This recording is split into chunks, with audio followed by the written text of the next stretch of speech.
Salve, salve, insalubre! Como é que tá por aí? Espero que esteja bem, um ótimo feriado para você e bora dar aquela analisada no gráfico do Bitcoin, Ethereum, procurar, depois dessas duas maiores criptomoedas, procurar em algumas altcoins possíveis entradas para trade no gráfico um pouco mais curto, de 4 horas, 1 hora. Então vem comigo no vídeo até o final.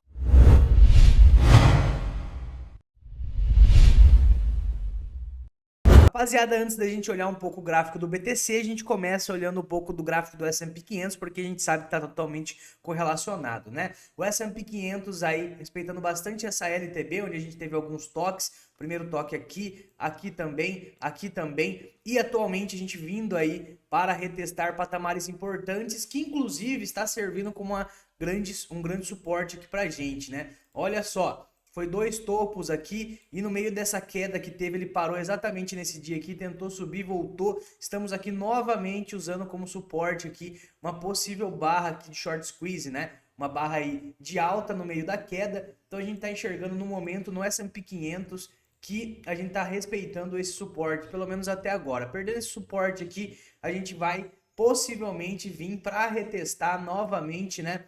Regiões mais abaixo, que seria o fundo anterior aqui na casa dos 3.600 pontos, tá? Caso isso aconteça, a gente sabe que o Bitcoin vai dar uma sofrida maior e possivelmente até varar um pouco os 17 mil ali. Caso o S&P 500 não vare esse suporte, no semanal a gente vai estar fazendo um fundo mais alto que o anterior, né? Até tá bonitinho olhando o semanal dessa forma aqui. Caso ele fizesse uma barra engolfando essa anterior aqui, a gente conseguiria enxergar um cenário aí de pivô de alta, falando que esse aqui seria realmente o fundo majoritário aí do S&P 500 e possivelmente a gente voltaria ali trabalhar patamares um pouco mais acima, né? O que eu acho que vai acontecer em questão de achismo? Eu acho que realmente a gente vai voltar para retestar esse suporte aqui dos 3.600 pontos e vamos ver, né, se vamos conseguir segurar nessa região. Passando um pouco do S&P 500, vamos para o próprio BTC, olhando o semanal, que é um gráfico um pouco mais macro aí,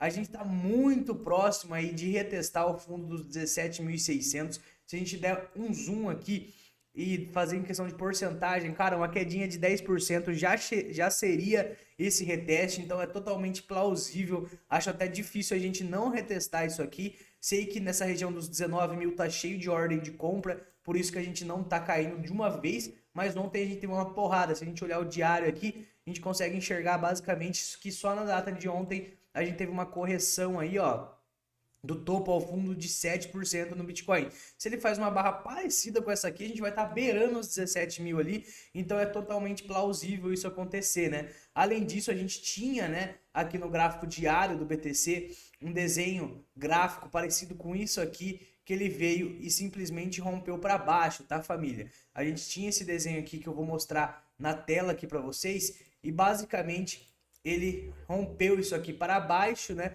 Então a gente tinha uma cunha aqui descendente, ele simplesmente rompeu lá para baixo. Normalmente, quando a gente fala aí de cunhas descendentes, a gente acaba fazendo o rompimento para cima, o que não foi o caso aqui, beleza? A gente também tem aqui questão de suporte. Esse suporte importante que foi exatamente onde ele parou a queda dele. Perceba que se a gente colocar aqui, ó, a gente tem um fundo aqui também, fundo até esquecendo a sombra. Na verdade, o fundo foi exatamente aqui nessa região. Então a gente está aí numa região bem delicada, beleza? Olhando em questão do de 4 horas para ir um pouco mais de perto também no gráfico do BTC, perceba o seguinte, deixa eu apagar todos esses desenhos aqui, a gente tem o seguinte contexto aqui, no gráfico de 4 horas eu vinha desenhando para vocês também a mesma cunha que eu desenhei ali, a gente pode traçar ela aqui novamente para a gente ter um cenário um pouco mais de perto para ver como é que tá, né? E a gente rompeu realmente para baixo, né, família? A gente consegue traçar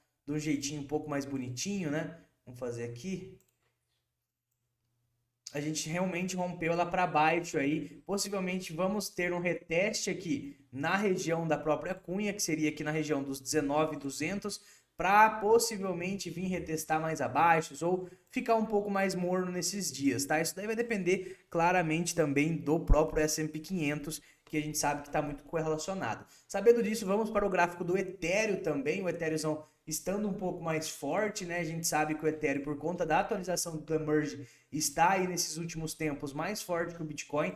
Só que a gente está numa região delicada do Ethereum. Se a gente der um zoom aqui no gráfico, a gente consegue enxergar aqui ele fez o que na data de ontem. Olha só o tamanho dessa sombra vendedora aqui. Então a galera aproveitou para fazer algumas vendas de Ethereum aqui nessa região de 1680 mais ou menos. Aqui entrou bastante sombra compradora, então essa região aqui está sendo bem defendida também para os compradores por conta dessa especulação para o demerge, na minha visão, tá? Mas em questão de médias importantes do mercado também, a gente acabou ontem retestando a média de 21, que é a média branca aqui que vocês podem ver, e também a média de 8, ó, a média de 8 vindo para cima aqui. O que ele fez? Rompeu, tá fazendo reteste, recusou provavelmente um pivô de baixo. Vou até apagar tudo de novo aqui e desenhar com a seta, olha só. Rompimento da média 21, que é a amarelinha, média 8, que é a amarelinha aqui, reteste para fazer uma breve correção aqui.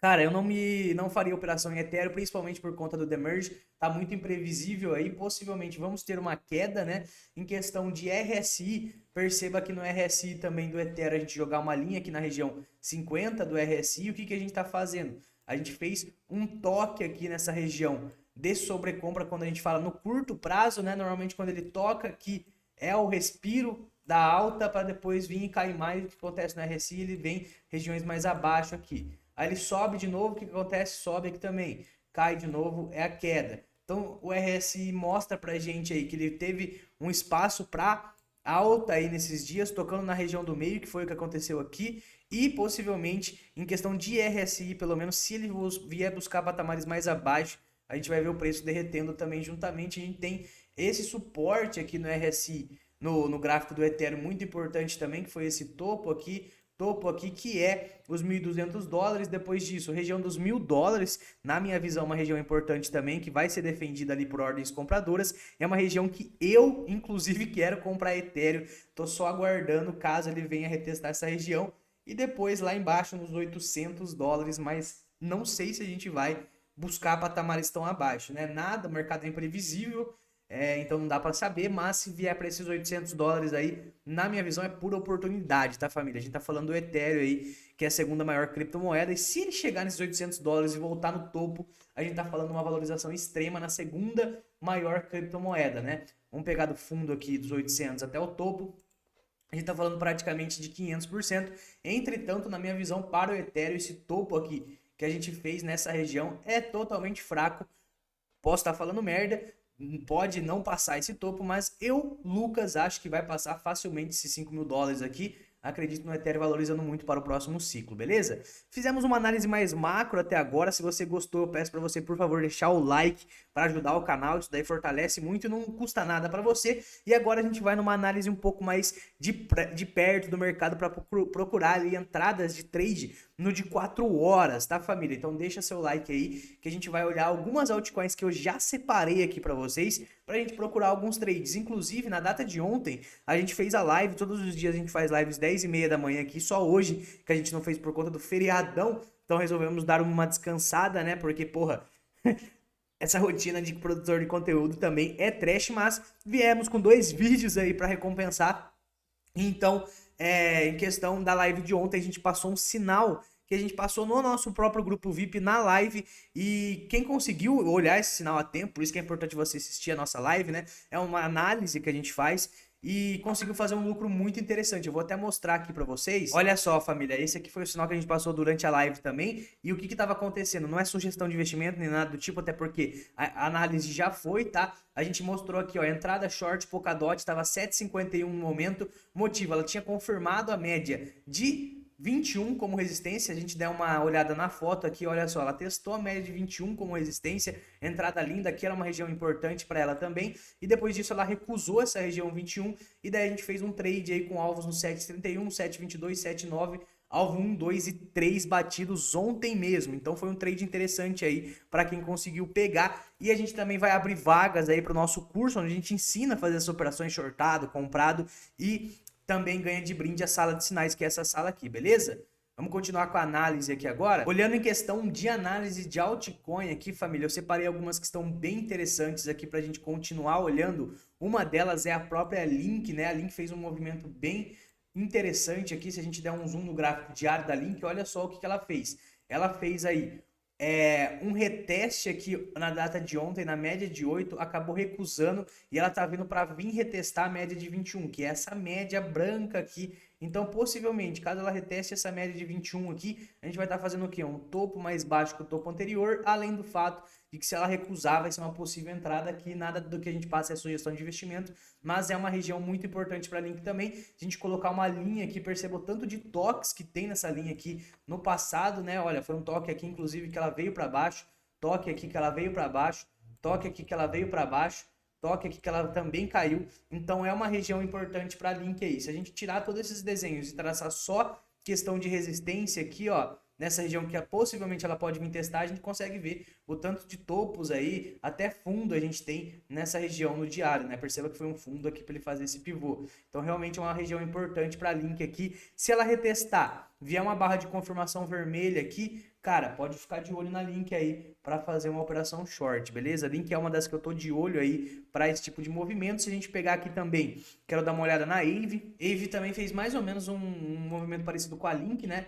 Que ela estava trabalhando aqui embaixo, ela veio para retestar a média de 8, rompeu e agora possivelmente vem retestar de 21 aqui e vai fazer um topo mais baixo que o anterior no diário aqui, caso ela faça esse movimentão. A gente ainda tem essa região aqui, que é uma região importante, não tão importante quanto da Link ali, mas foi uma região que tem alguns toques aqui no passado, né? Uma lateralidade aqui, foi uma região de apoio para fazer a pivotada aqui também. Então a gente pode ficar de olho na AVE também. E ela também, em questão do RSI, bateu região de sobrecompra no curto prazo. Quando eu falo sobrecompra normalmente é aqui em cima, tá, família? Entretanto, como a gente está trabalhando na faixa abaixo aqui do RSI, que é a faixa aí de bear market, né? A faixa de queda no curtíssimo prazo, toda vez que ele toca aqui, chama de sobrecompra para dar uma correção para baixo, tocou aqui, são entradas de short também, quando ela atinge aí uma região do meio, né? A gente não pode chamar de sobrecompra, porque sobrecompra normalmente é aqui em cima. Então atingiu a região do meio aqui, voltou a cair, você consegue pegar movimentos interessantes aqui, ó. Perceba aqui, bateu na região do meio, olha onde foi aqui, ó. Shortou, bateu aqui, shortou. Tudo isso a gente ensina no nosso curso, tá, família? Isso e muito mais. Eu também quero dar uma última olhada aqui para finalizar na SNX. SNX também fez um movimentão bem interessante aqui. A gente consegue ver basicamente que ela tá testando aqui a média de 21 várias vezes como resistência. Outra coisa que a gente pode montar aqui na SNX, esse aqui é um ativo que eu já estou acumulando para longo prazo, é um triângulo aqui, família, que ele vem se espremendo, né? Perceba que esses últimos dias da SNX, tirando esses 2 dias aqui que ele saiu para cima e depois já devolveu tudo no dia seguinte, são dias aí com uma volatilidade um pouco menor. Normalmente quando a gente tem esses triângulos de lado, não é igual a cunha ela é um pouco diferente, né? Esse aqui, ó, ele pega, vou desenhar a diferença aqui para vocês entenderem. A cunha, ela é mais ou menos assim, né? Quando a gente fala de uma cunha ascendente, ambos estão caindo. Isso aqui seria uma cunha ascendente. Ele trabalha aqui dentro, descendente, ele trabalha aqui dentro da cunha e essas cunhas descendentes normalmente rompem para cima. Agora esse aqui é um triângulo. Perceba como esse aqui aponta para baixo. A parte de baixo, né, dessa cunha aponta para baixo. Aqui ele está apontando para cima, certo? Então a gente está fazendo um triângulo aqui. Perceba, ele está fazendo um triângulo onde essa parte aponta para baixo e essa parte aponta para cima. Já na cunha as duas partes apontam para baixo. E quando é para baixo, assim a gente rompe para cima. Se a gente tem uma cunha ascendente, que daí, no caso, é as duas para cima, perceba isso aqui, as duas apontando para cima e o preço trabalhando aqui dentro, isso aqui normalmente rompe para baixo, beleza? Então, explicado aí a diferença de cunha descendente e cunha ascendente em questão de análise gráfica. Mais uma vez, repito aqui, isso aqui eu sempre repito para vocês, que normalmente, quando a gente fala de criptomoedas, figuras gráficas em si não respeitam tanto quanto no mercado tradicional, tá? Mas é bom a gente traçar porque tem algumas probabilidades dela respeitar, sim.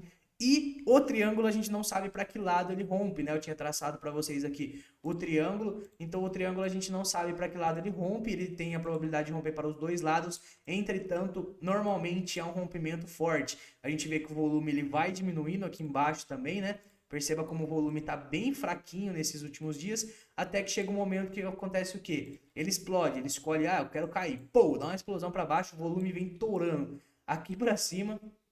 Então a gente enxerga o volume também fazendo um movimento tão grande aqui para cima, um pico de volume, porque depois de muito tempo de lado aí, ele faz uma explosão aí no preço, beleza? O volume começa a aumentar e daí começa a trabalhar normalmente. Aí a gente tem movimentos um pouco mais assimétricos depois desses triângulos laterais aí.